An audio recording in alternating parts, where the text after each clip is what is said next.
Le régime nazi en Allemagne a été l'un des plus sanglants de l'histoire de l'humanité. Mais sous l'ombre de la guerre et les échos des bombes, certaines innovations ont émergé qui ont totalement changé le monde. Quelle merveille technologique est cachée dans le coffre au trésor nazi? Et comment les scientifiques allemands ont-ils modifié le paysage des sciences médicales, de l'ingénierie alimentaire et même de l'industrie automobile? Rejoignez-nous alors que nous tournons les pages de l'histoire, dévoilant 20 choses que les nazis ont inventées et que vous ne saviez pas. Numéro 20. Volkswagen Beetle. Le Volkswagen Beetle est considéré comme la voiture la plus vendue de tous les temps, mais très peu de gens connaissent son véritable origine. Pendant son règne sur l'Allemagne, Hitler rêvait de construire une voiture fiable que les familles allemandes laborieuses pourraient se permettre. Pour concrétiser cette vision, il a rencontré le designer automobile Ferdinand Porsche en 1935 pour discuter de la possibilité de développer une voiture que tout le monde pourrait acheter, facile à entretenir et capable de voyager rapidement sur l'autobahn qui se développait autour de l'Allemagne. C'est ainsi qu'est née la VW Beetle, un design révolutionnaire qui combinait simplicité et praticité. Elle était connue sous le nom de Volkswagen, ce qui signifie voiture du peuple, et elle attira rapidement l'attention des nations rivales.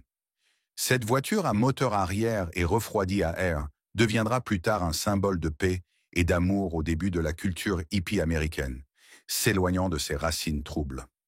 Aujourd'hui, l'entreprise Volkswagen, créée par le régime nazi, est actuellement le plus grand constructeur automobile au monde, avec plusieurs autres marques comme Lamborghini, Audi, Bentley et Porsche sous son aile. Au fil des années, Volkswagen a progressivement transformé son image, passant d'une machine de propagande construite pour soutenir l'effort de guerre à un fabricant automobile fiable avec des racines dans tous les pays du monde. Numéro 19. Fanta. Alors que la Seconde Guerre mondiale faisait rage, l'Allemagne était frappée de sanctions en sanctions, ce qui affectait tous les aspects de l'économie. L'une des entreprises américaines touchées par les effets de ces sanctions était Coca-Cola. Lorsque Hitler et le Troisième Reich marchèrent sur l'Autriche, Coca-Cola produisait sa célèbre boisson depuis près d'une décennie. Mais après Pearl Harbor, toutes les entreprises américaines furent contraintes d'arrêter leurs activités commerciales en Allemagne. Et la marque Coca-Cola, qui à ce moment-là était la boisson gazeuse la plus populaire en Allemagne, dut faire face aux effets dévastateurs de la guerre. Les approvisionnements en provenance d'Amérique vers les usines allemandes s'arrêtèrent, et par conséquent, ils ne purent plus fabriquer Coca-Cola. Alors, Max Keith, l'homme responsable de la division allemande, décida de créer une nouvelle boisson gazeuse en utilisant tout ce qui était disponible. Avec ses chimistes, Keith mit au point une recette à base de restes d'autres industries alimentaires, de copeaux de nourriture, de fibres et pulpes de pommes, de sucre de betterave et de nombreux autres ingrédients. Ce qui en résulta fut une concoction qui devint connue sous le nom de Fanta, bien que différente de celle que nous connaissons aujourd'hui. Le nom a été inspiré du mot allemand Fantasie, car Keith avait demandé à son équipe de faire preuve d'imagination. Fanta finit par sauver Coca-Cola en Allemagne de la fermeture, et après la guerre, l'invention nazie fut lentement intégrée dans le marché mondial de Coca-Cola. Numéro 18. Agents neurotoxiques. Les journées sanglantes de la Seconde Guerre mondiale étaient une époque d'expérimentation où des scientifiques brillants combinaient leur génie pour créer certaines des armes les plus mortelles que l'humanité ait jamais vues, dont l'un des plus célèbres était les agents neurotoxiques développés par les nazis dans le cadre de leur programme de guerre chimique. Bien que les premiers agents neurotoxiques aient été introduits dans les années 1930, lorsque les chercheurs allemands cherchaient à fabriquer une alternative moins chère et plus efficace à la nicotine pour les insecticides, la guerre offrit aux nazis l'opportunité d'explorer d'autres utilisations de ces produits chimiques dangereux. Grâce à des études approfondies, les scientifiques nazis découvrirent qu'une infime quantité de ces produits chimiques provoquait des effets dévastateurs sur le corps humain et ainsi naquit une nouvelle sorte d'arme. Les agents neurotoxiques sont généralement absorbés par inhalation ou par contact cutané et leurs effets sont presque toujours mortels.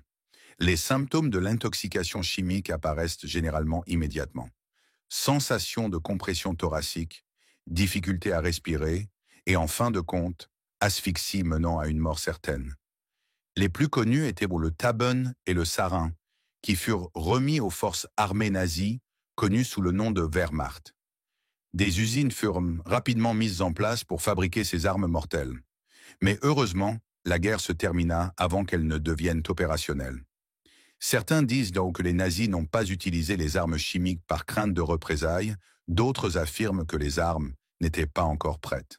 Quoi qu'il en soit, les agents neurotoxiques restent l'une des armes les plus meurtrières jamais développées, et au fil des ans, des armes chimiques encore plus mortelles ont été inventées tant par l'Allemagne que par d'autres nations puissantes, malgré l'interdiction mondiale de leur recherche et de leur développement. Numéro 17. Vision nocturne. À l'époque, les soldats devaient faire face à la tâche impossible de naviguer dans des territoires ennemis et de se battre dans une obscurité totale. Pour leur donner un avantage lors des combats nocturnes, les scientifiques allemands ont entrepris de développer une nouvelle technologie qui aiderait les soldats à mieux voir et à mieux se battre dans le noir. Dès 1939, la technologie était prête et opérationnelle. Il y avait le ZG-1229 Vampire, un petit appareil pesant 5 livres, équipé de manchons fabriqués dans les usines de production d'armement. Les soldats qui opéraient ces armes à vision nocturne étaient connus sous le nom de chasseurs de nuit, et ils ont joué un rôle important dans de nombreuses campagnes militaires allemandes. En plus du viseur et du projecteur infrarouge, le Vampire était également équipé d'une batterie en boîte en bois pour l'éclairage, ainsi que d'une seconde batterie à l'intérieur d'un conteneur de masque à gaz qui alimentait le convertisseur d'image. Ce puissant projecteur était constitué d'une source lumineuse conventionnelle au tungstène traversant un filtre, ne permettant que la lumière infrarouge. Cependant, le capteur n'était pas sensible à la chaleur corporelle, car il fonctionnait dans la partie supérieure du spectre infrarouge, plutôt que dans le spectre inférieur. Le dispositif de vision nocturne a été largement utilisé pendant la guerre, et certains chars nazis en étaient même équipés à un moment donné. Cependant, peu de temps après que les soldats allemands ont commencé à l'utiliser, la guerre a pris fin, et cette technologie a depuis connu des avancées significatives, tant dans son utilisation militaire que dans d'autres domaines. Numéro 16. RPG. Le Panzerschreck était une arme nazie utilisée par l'Allemagne pendant la Seconde Guerre mondiale, et c'était l'un des premiers lance-grenades propulsés par fusée à être utilisé en guerre. Le Panzerschreck comportait un tube en acier léger d'environ 1,50 m de long et pesant environ 9 kg. Il était capable de lancer une grenade propulsée par fusée de 3,2 kg, permettant à l'armée nazie de mener des attaques plus audacieuses avec des effets dévastateurs. Le lance-grenade fonctionnait de manière très similaire au bazooka américain, que l'Allemagne affirmait ne pas avoir copié. Cependant, la ressemblance est trop évidente pour être ignorée. Après avoir chargé la roquette dans le tube et visé l'arme sur la cible, l'opérateur tire sur 2 gâchettes, l'une pour armer le système d'allumage et l'autre pour lancer la grenade. Pour protéger le soldat du contre-coup de la roquette, l'arme est tenue sur l'épaule, avec environ la moitié du tube dépassant vers l'avant. Cependant, elle ne pouvait aller qu'à une distance de 150 mètres, portant une grenade suffisamment puissante pour pénétrer 21 cm de blindage, plus épais que celui de n'importe quel char allié. Le développement des RPG allemands a modifié le paysage de la bataille et a posé les bases du développement d'armements encore plus avancés de ce type. Numéro 15. La fusée V2. Bien que la Seconde Guerre mondiale ait été l'un des conflits les plus sanglants que le monde ait jamais connus, elle a également donné naissance à de nombreuses inventions développées à des fins malveillantes, mais qui ont trouvé une utilisation dans d'autres applications technologiques, comme la fusée V2, un missile balistique allemand développé pour donner un avantage à l'Allemagne nazie sur ses adversaires. C'est en 1936 qu'un groupe de scientifiques dirigé par Werner von Braun a achevé le développement de ce chef-d'œuvre technologique, et le 3 octobre 1942, la première fusée V2 a été lancée avec succès. Il s'agissait du premier missile balistique à guidage longue portée, et il a changé la donne en faveur de l'Allemagne pendant un certain temps. Le 6 septembre 1944, la première V2 fut lancée contre Paris, et seulement 2 jours plus tard, l'Allemagne commença à bombarder la Grande-Bretagne avec plus de 1100 V2, tuant plus de 5000 personnes. Les missiles 152 mesuraient environ 14 mètres de long et pesaient entre 12 700 et 13 150 kg au lancement, avec une charge utile allant jusqu'à 725 kg. Après la fin de la guerre, d'autres nations à travers le monde ont repris la technologie V2, l'ont étudiée en profondeur et l'ont intégrée dans les machines fascinantes qui ont permis à l'humanité de conquérir l'espace. Ainsi, bien que développée pour la destruction, cette technologie a finalement joué un rôle majeur dans l'une des plus grandes réalisations de l'humanité. Numéro 14. Jerry Kahn. Les Allemands l'appelaient Wehrmacht Einheitskanister, mais pour le reste du monde, c'était simplement connu sous le nom de Jerry Kahn, principalement parce que les Allemands étaient surnommés Jerry. La plupart des gens ne le savent pas, mais ces contenants de carburant ont été en réalité développés en 1937 par la société d'ingénierie Müller à Schwelm, en Allemagne. Le jerrycan a été conçu par l'ingénieur en chef de la société, Vinzenz Grunvogel, et bien qu'il puisse sembler être une invention insignifiante, l'impact de son développement a aidé tant les forces nazies que les alliés de bien des manières.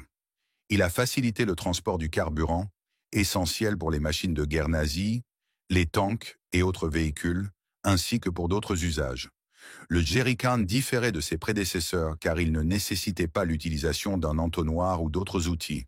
Sa forme rectangulaire le rendait également assez empilable, et les 3 poignées permettaient de le soulever par 1 ou 2 soldats. Les jerrycans nazis étaient fabriqués en métal et comportaient des coutures soudées rentrées, ce qui les protégeait des dommages liés aux impacts. Les Américains ont rapidement constaté l'efficacité du jerrycan pour le transport du carburant et de l'eau, et ont rapidement développé leur propre version, avec quelques variations, de même que d'autres nations du côté opposé. Après la guerre, le jerrycan est resté un outil précieux dans les foyers du monde entier, ainsi que dans les industries, et il reste l'une des inventions les plus inoubliables issues de la Seconde Guerre mondiale. Numéro 13. Chloroquine. La chloroquine est un médicament utilisé pour prévenir et traiter le paludisme, ainsi que d'autres amibiases. Cependant, saviez-vous que ce médicament a été développé par les nazis en 1934 ? Tout a commencé après la Première Guerre mondiale, lorsque le gouvernement allemand a essayé de développer une nouvelle alternative à la quinine, un autre médicament utilisé pour traiter le paludisme.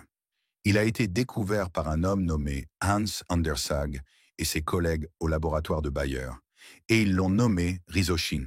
Cependant, pendant la décennie suivante, le médicament a été ignoré car il était considéré comme trop toxique pour une utilisation humaine.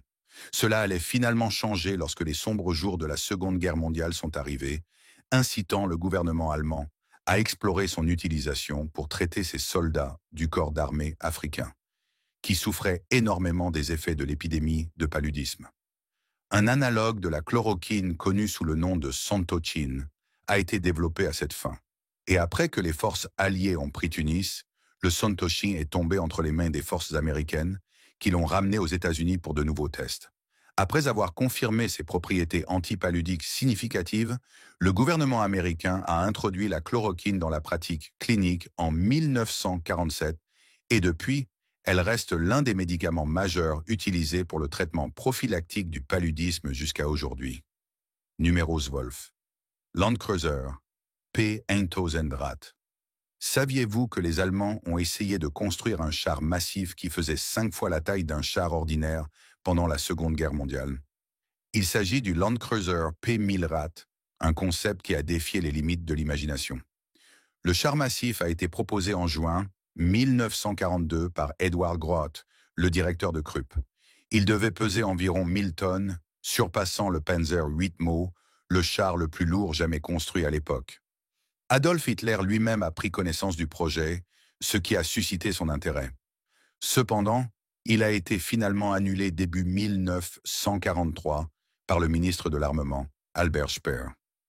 Si le Landkreuzer P-1000 avait été construit, il aurait mesuré 36 pieds de haut, 46 pieds de large et aurait nécessité un équipage de 20 personnes pour fonctionner. Le projet a été jugé irréaliste et abandonné avant même de voir le jour. Numéro 11. Tournage en 3. Dès Hitler a investi énormément d'argent dans son programme de propagande, il n'était donc pas surprenant de découvrir que ses ingénieurs ont été pionniers dans le développement du tournage en 3D. Étonnamment, l'Allemagne avait déjà découvert cette technologie des années avant qu'Hollywood ne commence à l'incorporer dans ses productions. Dans une révélation publiée par le cinéaste australien Philip Mora, Deux films de propagande nazie ont récemment été découverts. Filmés en 3 dimensions dès 1936, c'était 16 ans avant la commercialisation de cette technologie par Hollywood en 1953. Bien que le tournage en 3D ait connu des progrès considérables depuis lors et ait envahi l'espace médiatique, des publicités aux infopublicités et même aux films à grand succès, ses racines peuvent être retracées jusqu'aux sombres jours de l'Allemagne nazie. Numéro 10. Projet Borghild, jouet sexuel nazi. Un des problèmes majeurs auxquels le régime nazi a dû faire face pendant la guerre était le flux constant de maladies sexuellement transmissibles, comme la syphilis, propagée par les soldats ayant des contacts avec des travailleuses du sexe pendant leur temps libre. Pour combattre ce problème croissant et protéger les soldats nazis des tentations pouvant entraîner des maladies mortelles, Hitler a lancé une initiative connue sous le nom de Projet Borghild. Le plan était de fabriquer et de distribuer des poupées gonflables servant d'alternative plus hygiénique aux travailleuses du sexe. Ce projet top secret a été créé en 1940 et a été inspiré par Heinrich Himmler, le chef des SS, qui fut le premier à attirer l'attention d'Hitler sur la situation de la syphilis. Les poupées grandeur nature étaient conçues pour être suffisamment petites pour tenir dans le sac à dos d'un soldat et, croyez-le ou non, elles ont même été mises en production. Cependant, il s'avère que la plupart des soldats n'étaient pas prêts à partir au combat avec un jouet sexuel, par peur de l'embarras s'ils étaient capturés. Aujourd'hui, beaucoup de gens affirment que l'histoire est une supercherie, tandis que d'autres pensent qu'elle s'est réellement produite. Mais étant donné qu'il s'agissait d'une opération top secrète, il est difficile de vérifier si c'est vrai ou non. Numéro 9. Ordinateur Z4. Le Z4 est le premier ordinateur numérique commercial au monde et le plus ancien ordinateur programmable. Il a été développé par un ingénieur civil et informaticien nommé Konrad Zuse, avec un financement du ministère de l'Aviation allemand. Sa série Z d'ordinateurs a été l'une des plus incroyables inventions de l'époque, et elle a posé les bases de nouveaux progrès dans la technologie informatique. Tout a commencé avec la vision de Zuse de construire un ordinateur qui pourrait fonctionner comme bien plus qu'une simple machine à calculer. La construction du Z4 a commencé en 1943 et l'ordinateur résultant utilisait des relais électromagnétiques et était capable de résoudre des problèmes d'ingénierie et mathématiques trop complexes pour l'esprit humain. Il a également utilisé le premier véritable langage de programmation informatique connu sous le nom de plan calcul ou simplement Plain Calculus, ce qui rendait la programmation informatique plus rapide, plus facile et plus efficace. Numéro 8. Einir Samfanger, la télévision nazie. C'est en août 1939 que cette nouvelle invention a été présentée pour la première fois. Ils l'ont appelée Einheitsfernsehempfänger E1, ce qui se traduit simplement par récepteur TV E1. Certains l'appelaient également le Volksfernseher, ou la télévision du peuple. Bien qu'elle n'ait pas l'air de grand-chose aujourd'hui, cette invention était révolutionnaire à l'époque et a contribué à propager la propagande nazie à un tout autre niveau. Bien que la télévision ait été inventée des années avant le régime nazi, la production de la version nazie a été un mouvement pivot en Allemagne, et cela a aidé à soutenir l'effort de guerre. La recherche pour ce projet a commencé en 1938, entreprise par la Reichspost et plusieurs entreprises, dont Bosch, Blaupunkt, Loewe, Lorenz, etc. L'objectif était de produire 10 000 unités à distribuer dans les foyers, bureaux et bases militaires à travers l'Allemagne pendant la Seconde Guerre mondiale. Cependant, à la fin de la guerre, seulement une cinquantaine d'unités avaient été produites et elles étaient principalement installées dans des hôpitaux militaires et divers bâtiments gouvernementaux. Les téléviseurs étaient à régler en usine pour diffuser les discours de Hitler, ainsi que la propagande nazie, garantissant ainsi que le gouvernement allemand ait le soutien du peuple grâce à la tromperie et aux mensonges exacerbés par l'invention de ce téléviseur. La technologie a considérablement progressé depuis, mais on peut encore trouver quelques unités survivantes et fonctionnelles dans les musées à travers l'Allemagne, témoignant des progrès technologiques nés des temps sanglants de la Seconde Guerre mondiale. Numéro 7. Volksempfänger, le récepteur du peuple. Semblable à la télévision du peuple, une autre invention a été produite dans le même but de diffuser la propagande de guerre, le Volksempfänger ou récepteur du peuple. Cette série de récepteurs radio bon marché a été développée par un ingénieur nazi nommé Otto Griesing, à la demande de Joseph Goebbels, le ministre de la propagande de l'époque.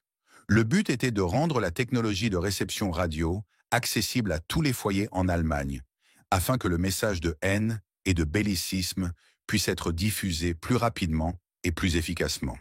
Le premier modèle de cette radio a été présenté le 18 août 1933 et était disponible pour la somme de 76 Reichsmarks, soit environ 2 semaines de salaire moyen à l'époque. Le récepteur radio a été fortement promu avec des affiches encourageant les gens à l'acheter afin d'accéder directement au discours constant de Hitler. Bien que ce ne fût pas le premier récepteur radio inventé, il est devenu l'un des premiers exemples largement utilisés et grâce à son faible coût, la plupart des foyers allemands en possédaient un, bien qu'ils ne pouvaient écouter que des stations nazies. Syntoniser des médias étrangers était un crime à l'époque, et la punition allait de la confiscation de la radio à la peine de mort. Numéro 6. Le premier chasseur à réaction au monde. Découvrez le Messerschmitt Me 262 Schwalbe, également connu comme le premier chasseur à réaction produit en masse.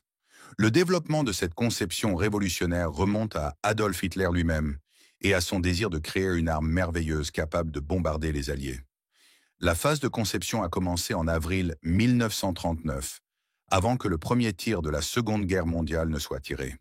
Le 18 avril 1941, le Me 262 effectua son vol inaugural avec un moteur à piston et plus d'un an plus tard, le 18 juillet 1942, il fit enfin son premier vol propulsé par réaction. Ce fut un moment monumental dans l'histoire, car il marquait le début d'une nouvelle ère dans la technologie militaire et l'aviation. Lors de son introduction, le Me 262 était plus rapide, plus puissant et mieux armé que n'importe quel chasseur allié, et il reste l'un des avions de combat les plus avancés construits pendant la Seconde Guerre mondiale. Il pouvait également remplir plusieurs fonctions, notamment en tant que bombardier léger, avion de reconnaissance et même en tant que chasseur nocturne expérimental, le Me 26. Ces deux avions ont changé le paysage de la guerre et ont donné aux Allemands un avantage sur les Alliés. Cependant, il a également été confronté à des problèmes de fiabilité, ainsi qu'à son incapacité à transporter une quantité considérable de carburant.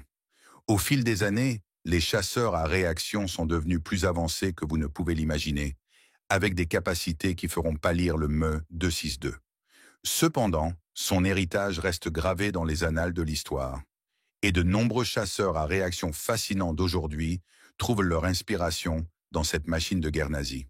Maintenant, passons au choix du jour de nos abonnés. La Seconde Guerre mondiale fut l'un des conflits les plus brutaux que l'humanité ait jamais connus, causant la mort de millions de personnes, soldats et civils.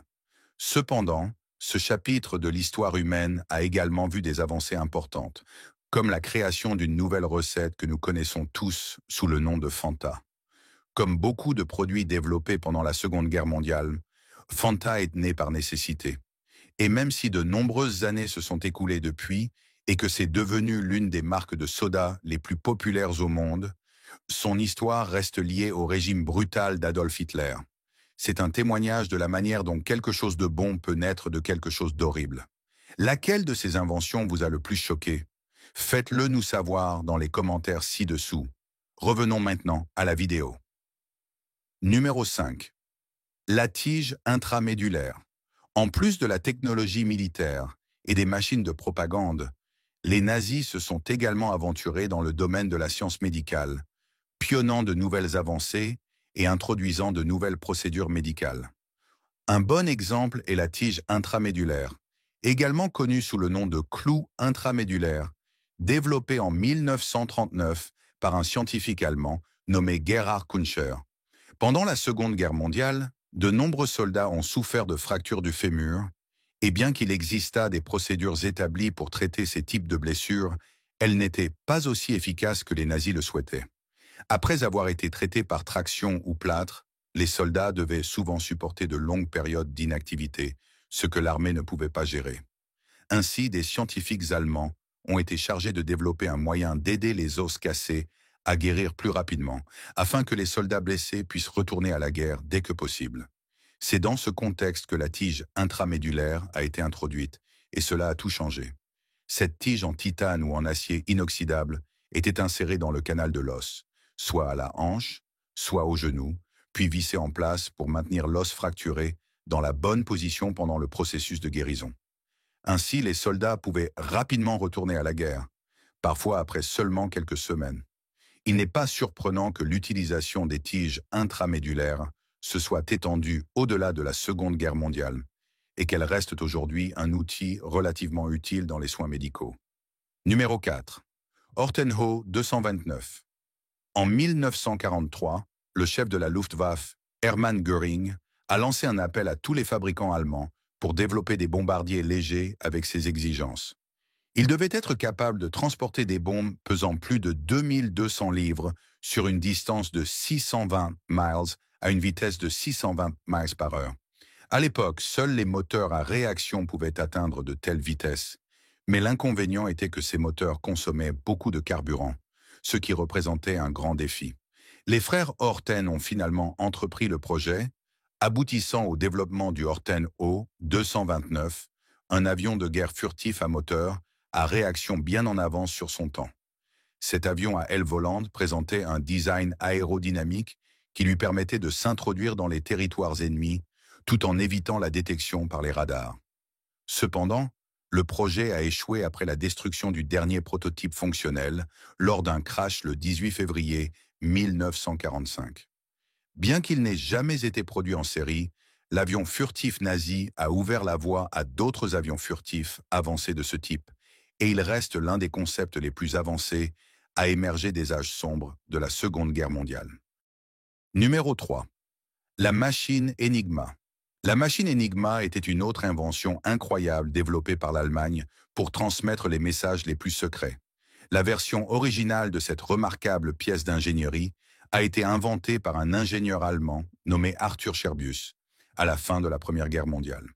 Lorsque la Seconde Guerre mondiale a éclaté, elle est devenue intégrée à tous les aspects de la force militaire allemande comme le moyen de communication le plus sécurisé entre les troupes et les membres supérieurs du gouvernement. Hitler et ses scientifiques ont apporté plusieurs nouvelles avancées à cette machine, la rendant plus difficile à décrypter pour les forces ennemies. Cependant, des nations alliées comme la Pologne finirent par casser le code de l'Enigma, le rendant relativement inutile pour transmettre des messages et des informations chiffrées. Les cryptologues britanniques ont également travaillé intensivement pour comprendre la machine, et ils ont pu décrypter plusieurs messages qui ont changé le cours de la guerre en leur faveur. En réponse au fait que leurs messages étaient constamment décryptés, l'Allemagne nazie a continué à changer de tactique et à apporter des ajustements nécessaires au système pour maintenir son intégrité. Mais cela n'a pas empêché les Alliés de casser les codes à plusieurs reprises, de décrypter le chiffrement de l'Enigma et d'accéder aux informations classifiées du régime nazi. Numéro 2. Le pervitin. Alors que Hitler menait sa terrible guerre contre certaines des nations les plus puissantes du monde, le Troisième Reich est devenu de plus en plus désespéré, ce qui a conduit à certaines politiques qui seraient généralement mal vues dans notre monde actuel. L'une de ces politiques était la prescription de drogues dures aux soldats sur le champ de bataille afin d'améliorer leur capacité physique et de réduire la fatigue. Le Pervitin, une forme précoce de méthamphétamine, était l'une de ces drogues largement utilisées par les soldats nazis, et on pouvait même s'en procurer sans ordonnance. Compte tenu de tout ce que le monde a souffert à cause de la dépendance à la méthamphétamine depuis lors, cela nous amène à nous demander pourquoi Hitler et ses complices pensaient que c'était une bonne idée de droguer les soldats, afin qu'ils puissent continuer à se battre dans une guerre insensée sans dormir, se reposer ou remettre en question quoi que ce soit qu'on leur disait. L'utilisation du pervitin par les soldats a été activement encouragée lors des dernières étapes de la guerre, car l'armée nazie devenait de plus en plus épuisée et ils devaient compter sur des soldats stimulés pour maintenir l'élan. Cela augmentait leur confiance en eux, renforçait leur vigilance et les rendait prêts à prendre des risques, tout en réduisant les sensations de faim, de douleur et le besoin de dormir. Le reste de la population allemande n'était pas exempté de cette épidémie de drogue parrainée par le gouvernement. Et cela illustre la profondeur de la dépravation qui survient en temps de guerre et de conflits armés. Numéro 1. L'électroboot. À mesure que les marées de la guerre tournaient contre l'Allemagne, elles se sont tournées vers la planche à dessin, fabriquant des armes miracles qui pourraient peut-être les aider à sauver ce qui restait. L'un des produits de ces efforts fut l'Electroboot, le premier sous-marin à fonctionner principalement immergé plutôt que d'être un navire de surface. Jusqu'à ce moment, la plupart des sous-marins de l'époque restaient en surface pour la plupart, ne plongeant que lorsqu'ils avaient besoin d'attaquer. Cependant, l'Electroboot, également connu sous le nom de type Tixkiton U-Boat, était capable de passer plusieurs jours immergé, et c'était une telle merveille lorsqu'il est sorti. Le sous-marin était également assez rapide pour l'époque, atteignant une vitesse de 17 nœuds, soit 30 miles par heure. De plus, contrairement à d'autres submersibles de l'époque, le sous-marin électrique pouvait être rechargé en profondeur périscopique sans avoir besoin de remonter à la surface, augmentant ainsi encore ses capacités de furtivité, ce qui le distinguait des autres. Il a finalement posé les bases du développement d'autres submersibles de son genre. Et aujourd'hui, il reste une source d'inspiration dans la conception et le développement des machines de guerre sous-marines. Merci d'avoir regardé cette vidéo. À bientôt dans la prochaine.